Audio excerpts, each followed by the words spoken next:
नमस्ते everyone, welcome to this session. आप सभी का बहुत बहुत स्वागत है CUET super grades by top rankers के यूट्यूब चैनल पर। मैं पंकज सर आप सभी का हार्दिक स्वागत करता हूं और आज का सेशन बहुत बहुत बहुत बहुत खास है क्योंकि आज हम बात करने वाले हैं डोमेन स्पेसिफिक मैथमेटिक्स की, जिसका आज एग्जामिनेशन था। मैं जानता हूं आप में से काफी बच्चों ने आज एग्जाम दिया है और काफी बच्चों का एग्जाम जो है वो लाइनअप है, बट ये सेशन उन सभी स्टूडेंट्स के लिए बहुत बहुत बहुत इंपॉर्टेंट है जो अभी एग्जाम देने वाले हैं, साथ ही साथ अगले साल टारगेट करने वाले हैं सीयूटी एग्जामिनेशन को। और अगर आप डोमेन स्पेसिफिक मैथमेटिक्स ले रहे हैं तो इस सेशन को शुरू से लेकर आखिरी तक जरूर देखिएगा, ठीक है। तो आज मैं बहुत खुश हूं क्योंकि आज हमारी बहुत सारे स्टूडेंट्स का पेपर था और उनसे शाम को जब बात हुई तो पता चला कि जो कुछ भी पढ़ाया था, जो कुछ भी सिखाया था, जो कुछ भी समझाया था, वो सब कुछ उनको काम आया। बट वो कैसे आप तक मैं पहुंचा सकता हूं, उसके लिए ये सेशन आज हमने बनाया है। तो चलिए शुरू करते हैं आज के इस सेशन को। तो सबसे पहले हम बात कर रहे हैं डोमेन स्पेसिफिक मैथमेटिक्स की, जो कि आप ऑप्ट करेंगे अगर, तो आपको इसका एग्जाम देना होगा। ये मैं उन लोगों के लिए बोल रहा हूं जो अगले साल एग्जाम देने वाले हैं, तो उनके लिए एग्जाम पैटर्न मार्किंग स्कीम पता होना चाहिए।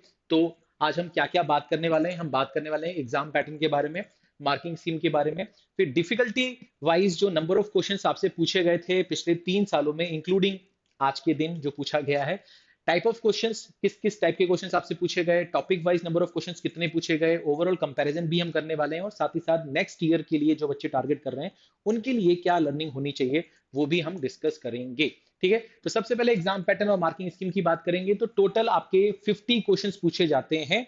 इस साल एक बहुत बड़ा चेंज देखने को मिला था, जो पिछले साल के कंपैरिजन में एक बहुत बड़ा चेंज है, वो ये है कि पिछले साल आपसे 50 सवाल पूछे गए थे बट उसमें से आपको सिर्फ 40 सवाल करने होते थे। दो सेक्शन में आपका पेपर आता था, पार्ट ए पार्ट बी। तो 15 क्वेश्चन पार्ट ए में आते थे जो कंपलसरी नेचर के होते थे, और पार्ट बी में आपके 35 क्वेश्चन आते थे जिसमें से आपको क्या करना होता था, 25 क्वेश्चन करना होता था। ये पिछले साल तक का सीन था। बट इस साल इन्होंने क्या किया, इन्होंने किया कि टोटल 50 क्वेश्चन है, आपको करने भी पूरे के पूरे 50 क्वेश्चन है। पार्ट ए में 15 क्वेश्चन आएंगे, पार्ट बी में आपके 35 क्वेश्चन आएंगे, बट सारे क्वेश्चन आपको करने हैं। और इससे ये एक बहुत बड़ा चेंज था, इससे एक साइकोलॉजिकल इफेक्ट पड़ता है कि अब आपको सारे सवाल करने भी हैं या नहीं करने, ठीक है।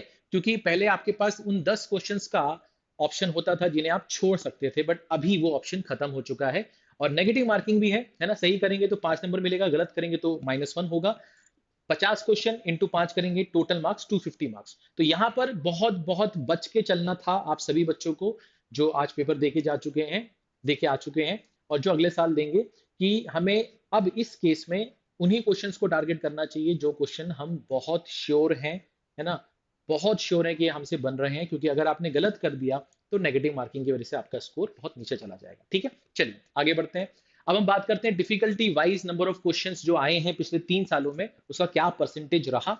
तो अगर हम बात करते हैं 2025 की, 2024 और 2023 का आपको डेटा दिख रहा होगा। तो 2025 में जो डेटा दिया गया है उसके हिसाब से आपको दिखेगा कि 70% जो है सवाल वो आपसे इजी पूछे गए, ठीक है। तो कुल मिलाकर अगर मैं बात करूं 50 क्वेश्चन आपसे पूछे गए थे, तो उसमें से 35 क्वेश्चन ऐसे थे, है ना, जो इजी की कैटेगरी में लाई करते हैं। बाकी जो सवाल है उसको हमने इक्वली डिस्ट्रीब्यूट किया क्योंकि बच्चों ने बोला कि सर 7-8 क्वेश्चन ही थे जो मॉडरेट और डिफिकल्ट टाइप के थे, खासतौर पर इसमें इंटीग्रेशन और एलपीपी का क्वेश्चन लोगों ने बोला है। एलपीपी का क्वेश्चन कठिन तो नहीं बोल रहे हैं बट कैलकुलेटिव था, टाइम टेकिंग था, इसलिए उसको डिफिकल्टी में हमने रखा है ना। चलिए आगे बढ़ते हैं। अगर हम बात करते हैं टॉपिक वाइज कितने कितने नंबर ऑफ क्वेश्चंस पूछे गए हैं पिछले 3 सालों में, खासतौर में अगर हम 2025 की बात करते हैं तो रिलेशन फंक्शन की 3 सवाल देखने को मिले, ठीक है। सवाल में खासतौर पे जो पूछा था कि बताना है कि ये फंक्शन जो है, ये जो रिलेशन है, ये रिफ्लेक्सिव है, सिमेट्रिक है, ट्रांजिटिव है ना। तो इस तरह के सवाल आपने काफी किए हैं, है ना। तो अगर तीनों है तो इक्विवेलेंस हो जाएगा, या हो सकता है कि रिफ्लेक्सिव हो सिमेट्रिक हो बट ट्रांजिटिव ना हो, रिफ्लेक्सिव हो ट्रांजिटिव हो बट सिमेट्रिक ना हो। तो इस टाइप के सवाल आपसे पूछा गया था जो आपने अपने बोर्ड एग्जामिनेशन के लिए भी पढ़ा होगा और सीयूटी एग्जामिनेशन के लिए भी पढ़ा होगा, ठीक है। फिर अगर हम बात करते हैं आईटीएफ की, तो सिंपल डोमेन और प्रिंसिपल वैल्यू पर बेस सवाल पूछे गए थे। 2 सवाल यहाँ से देखने को मिले। मैट्रिसेस एंड डिटरमिनेंट के 5 सवाल देखने को मिले। हर साल यहाँ से अच्छा खासा वेटेज देखने को मिलता है, बट जो भी सवाल पूछे गए थे वो इजी सवाल पूछे गए थे। सीएनडी से आपको 3 सवाल पूछे गए थे, इजी सवाल थे, के की वैल्यू निकालने वाले सवाल आपसे पूछे गए थे। एप्लीकेशन ऑफ डेरिवेटिव में से भी इजी सवाल पूछे गए थे। यहाँ पर आपको rate of change of quantity का इजी सवाल देखने को मिला। फिर एक सवाल आपका जो था वो इंक्रीजिंग डिक्रीजिंग के ऊपर था और एक मैक्सिमम मिनिमा के ऊपर था। तो तीनों कैटेगरी के जो सवाल थे वो यहाँ पर पूछे गए थे। इंटीग्रल्स में डेफिनेट और इनडेफिनेट के मिलाकर 5 सवाल आपसे पूछे गए थे और यहाँ पर थोड़ा सा चैलेंज था। यहाँ पर थोड़ा सा बच्चों ने फील किया कि यार इंटीग्रेशन का सवाल थोड़ा सा टफ है। पिछले साल भी इंटीग्रेशन के कुछ सवाल आए थे और वो भी काफी अच्छे थे। कठिन तो नहीं बोलूंगा क्योंकि जब सामने आए थे तब तो कठिन नहीं लग रहे थे वो। As a educator student point of view से जाहिर सी बातें कठिन होंगे क्योंकि उन्होंने वो सवाल पहले नहीं देखा, पहले एक्सप्लोर नहीं किया। बट एज ए एजुकेटर वो सवाल डुएबल थे। बट हाँ, अगर आपने नहीं किया तो टफ लगेंगे। वैसे ही कुछ इस साल भी हो सकता है, बट देखते हैं, अभी पेपर आ जाएगा तो हम उसका सही एनालिसिस कर पाएंगे। फिर अगर हम बात करते हैं एप्लीकेशन ऑफ इंटीग्रल्स, तो यहां से आपको 4 सवाल देखने को मिले, डिफरेंशियल इक्वेशन से 6 सवाल आपको देखने को मिले। और ये टेंटेटिव मैं आपको बता रहा हूं जो डेटा हमको दिया गया है, ठीक है, इसमें कुछ ऊपर नीचे भी चीजें हो सकती हैं। वेक्टर एंड 3D से 7 सवाल, एलपीपी से 4 सवाल और प्रोबेबिलिटी से 2 सवाल पूछे गए हैं। ठीक है, अगर हम बात करते हैं कि ओवरऑल जो डिफिकल्टी लेवल रहा है ना, पिछले कुछ सालों में, उसमें किन किन चैप्टर का डिफिकल्टी लेवल बढ़ाया गया, किन का कोई चेंज नहीं हुआ और किन का थोड़ा सा घटा दिया गया। तो अगर मैं बात करता हूं तो इंटीग्रेशन, वेक्टर एंड 3D और एलपीपी का लेवल ऑफ डिफिकल्टी थोड़ा सा बढ़ाया गया है। तो ये उन बच्चों के लिए खास है जो बच्चे अभी कुछ दिनों बाद उनका पेपर है, तो इन चैप्टर पे थोड़ा सा फोकस कर लेना। इन चैप्टर पे अगर आपकी थोड़ी सी कमांड नहीं है तो इसको थोड़ा और बेटर कर लेना।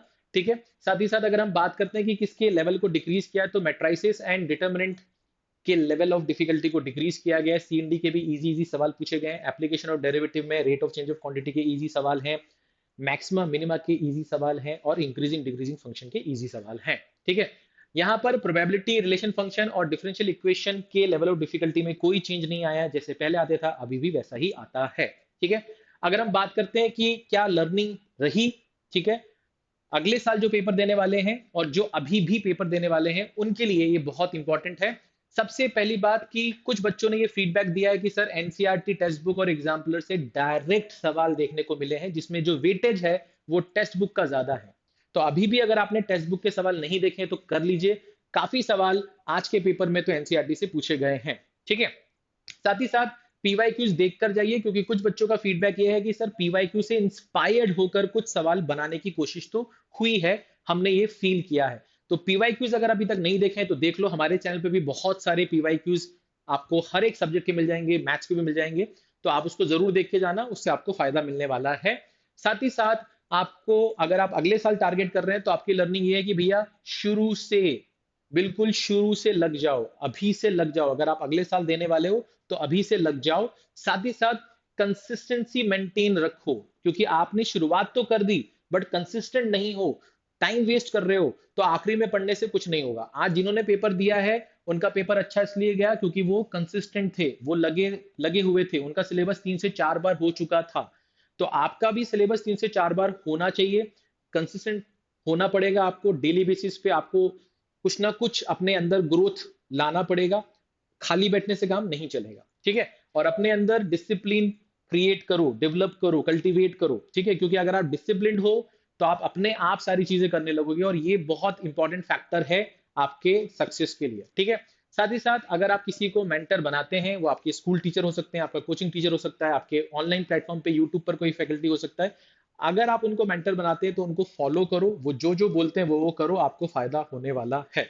ठीक है, तो अभी जिनका पेपर है नेक्स्ट 2 डेज में, उनके लिए आज का सेशन बहुत फ्रूटफुल है। और अगर आप अगले साल ये पेपर देने वाले हैं तो आपको इस सेशन को एक बार और अच्छे से देखना चाहिए और समझना चाहिए कि आपके लिए क्या क्या इंपॉर्टेंट चीजें यहाँ पर बताई गई थी। मेरा नाम है पंकज, मैं आपसे फिर से मिलूंगा जैसे ही हमारे पास दूसरे एग्जाम का फीडबैक आएगा, हम उसका एनालिसिस लेके आपके पास फिर से आने वाले हैं। अपना ख्याल रखिए। Thank you so much. Video को लाइक कीजिएगा, शेयर कीजिएगा, चैनल को सब्सक्राइब जरूर कीजिएगा इसी तरह के और अपडेट के लिए। मिलता हूं नेक्स्ट सेशन में। Thank you.